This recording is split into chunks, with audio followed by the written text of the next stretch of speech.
Okay, now I'm going to show you how to evaluate our decision tree model, our prediction model here. Okay, we have finished developing the prediction model. Now we want to evaluate it. So dalam business intelligence ada part evaluation. Modeling yang kita dah buat application and evaluation. Now kita dalam part evaluation. So RapidMiner provide several tools for several apparatus for validation. Okay, under validation, okay, kita boleh tengok kat sini under performance. Okay, kita boleh klik, kita kat sini saya klik performance dulu. Kita create performance. Okay, and we are going to delete it. Okay, when you double click it,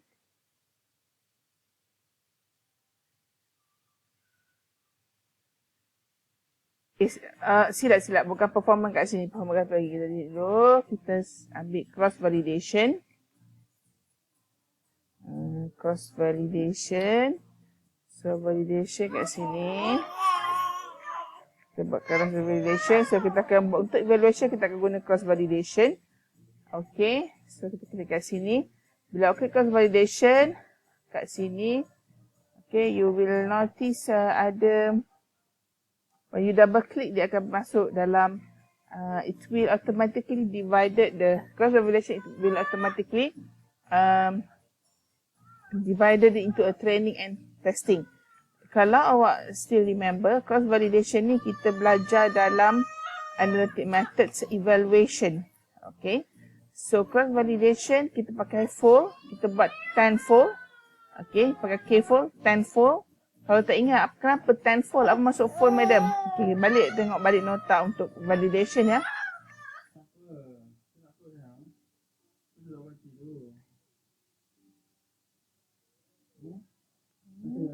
Sample here.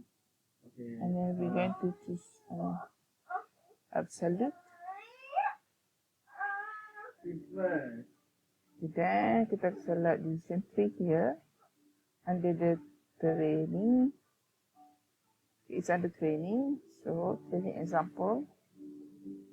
Okay, and model here. Okay,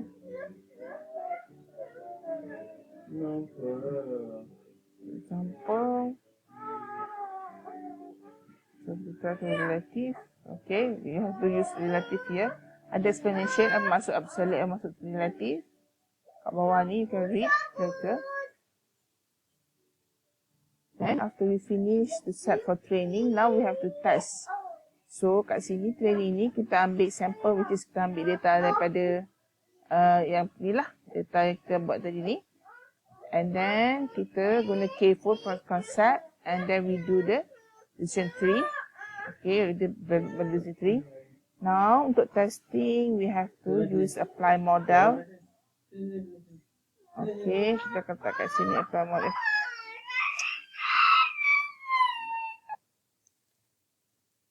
Okay, then we can make mod here. Model. And the last operator here is we are going to look at the performance for performance. We choose performance for prediction, which is the classification lah. Okay, so kita buat classification performance and example performance here. Okay, then yang ni kita pilih accuracy. Jadi banyak benda-benda tapi kita accuracy lah. Okay, apa yang ada kat sini? Okay, should be sini. Okay, it should be connected here. Okay, okay, kita try run. So we go back to process. Kita like this. So you can sambung model. You want to look at the model. You want to look at the example of the result, and also you want to look at the performance result. Okay. Kita nak tahu performance ni tadi lah, kita nak tahu accuracy dia. What is the error here? Example set variable performance vector.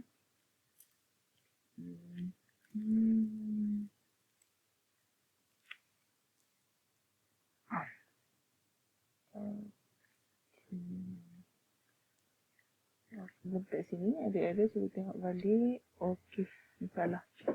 Sepatutnya performance will be connected to performance port. Example will be connected to test port. Okay. So kita ada error lagi? Tak ada. Okay, we try to run it and look at the result. Okay, so this is a confusion matrix. If you still remember, the accuracy is 52.58. It's low. The accuracy is low. It's very low. Okay. And this is the okay. Paling ingat confusion matrix hari itu true and true negative, true positive. Okay. So how to rate this value? So this is predicted and this is the true. So predicted less than 1000 and it is true. Okay. So it's 36. Dia dapat 36. Okay. So dia punya level accuracy rendah lah, sangat rendah. Kita tengok dari segi decision tree.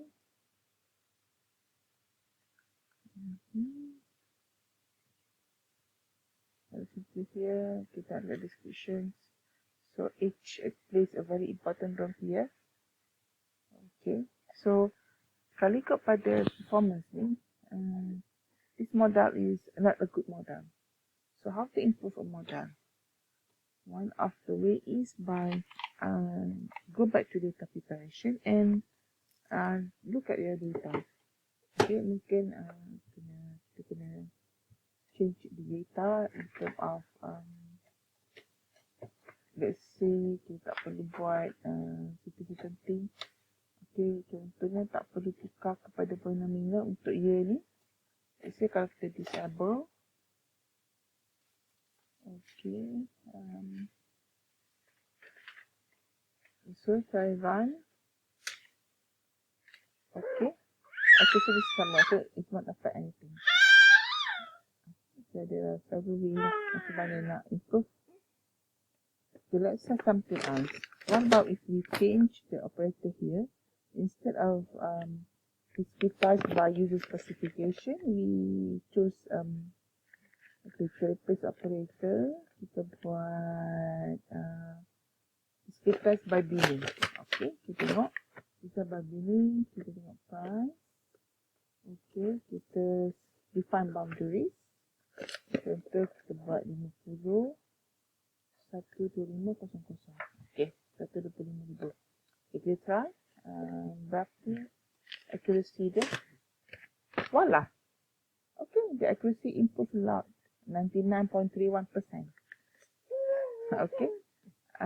So the kalau ikut kat sini dia buat pricing ada 4 sahaja. Okay, we try to masukkan balik yang numerical to polynomial untuk year. Okay, kita tengok ada beza tak result dia. Okay, similar, still 99.31. Kalau 99.31 ni maknanya betul lah. Dia punya predicted tu, kalau 100 hanya 0.7 saja yang salah. It will be correctly predicted. Okay, so kita tengok dia punya tree. Okay, tree, the most important factor to predict the price of used car here. Kalau tengok the bold one, itu kalau nampak kat sini, yang kata the bold tree itu yang the most corrected, okay, the accurate. So kalau nampak kat sini, most 100% betul lah. Okay, yang dia punya ni, dia kata kalau age more than 0.5, and less than 58 years, odometer more than 22, and odometer dia more than 9,000. Okay, the range price will be among 50 to 60 to 525 ringgit ke dolar, I'm not sure. Okay, and then how to read this? Sebenarnya dia buat apa? Dia the model predict accuracy tu dia cuma dia accuracy, dia separate data antara training and testing. So training used to develop this model lah, this tree lah. Okay, the testing dia akan guna data yang tak digunakan tadi, dia check, okay, betul tak kalau harga umur kereta macam ni, odometer dia macam ni, okay, harga dia macam ni, range dia ni, betul ke tak? So kalau tu dikira tu satu true. So dikira contoh kalau dia ambil time form, maknanya dia ambil 10% lah. So dia ambil 10% daripada data tu untuk buat testing. So accuracy tu dikira berdasarkan berapa yang dapat predicted, correctly predicted based on the condition. Apa lagi yang kita dapat daripada sini? Kalau awak notice, sebenarnya dalam data yang kita provide, ada banyak variable kat sini. Okay, ada banyak variable. Ada year, ada age, ada manufacturer, model, condition, cylinder, fuel, odometer, transmission type, and paint color.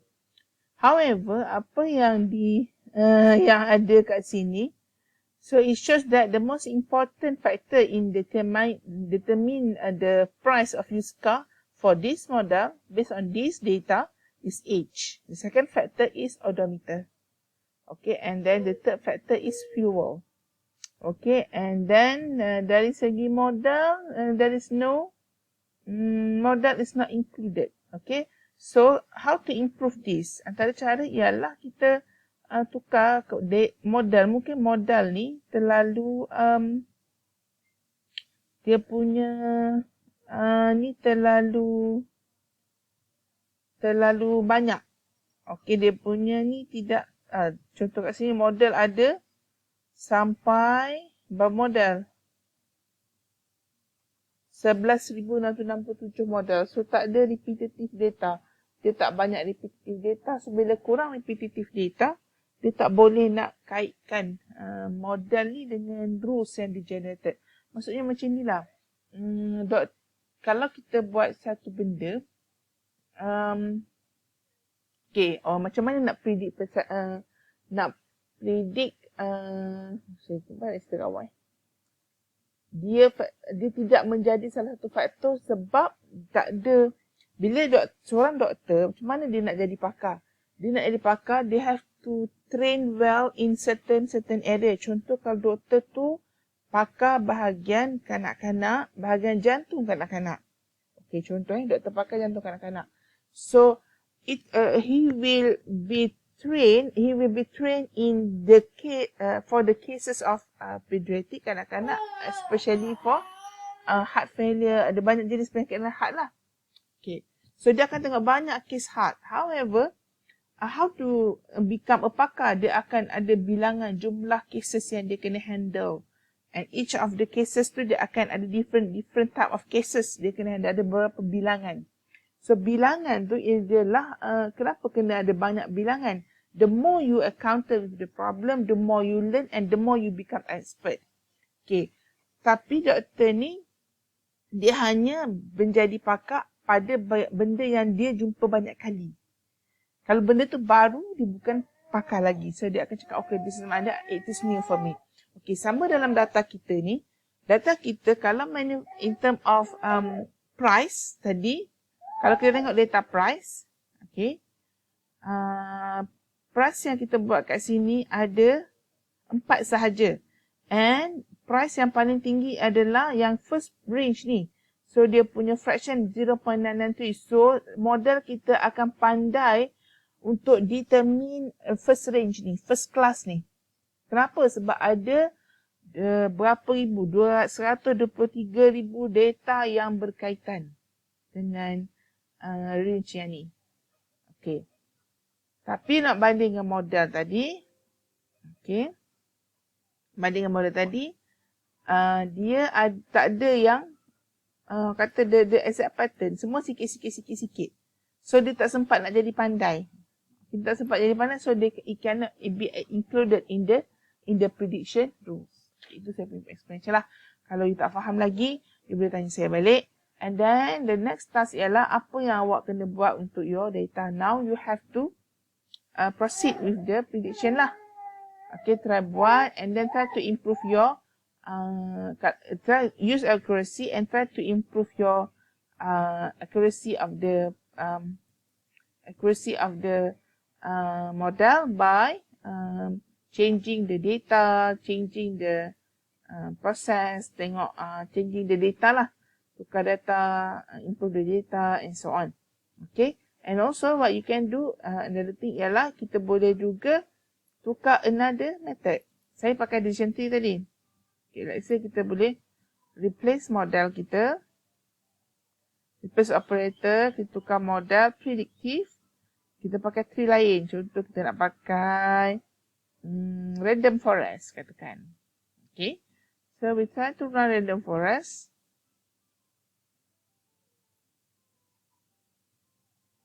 Okay, it takes time, a little bit time here. Okay, so kita tengok accuracy dia masih sama, 99.34%. Okay, random forest model. Okay, random forest concept dia akan create banyak-banyak tree and they try the best tree. Okay, boleh tengoklah mana tree yang awak rasa awak berkenan. Okay, so ini description dia. Kalau random forest, okay, ada banyak tree here. So ada tree yang dia letak odometer is the most important or the most crucial. So dia ni odometer ada age, okay, and then dia ada cylinder, okay, still ada transmission. Tapi age dia hanya bagi pada dua, more than 5 or less than 5 years, 0.5. Okay, kurang daripada 0.5, kalau kurang daripada 0.5 apa jadi? Kita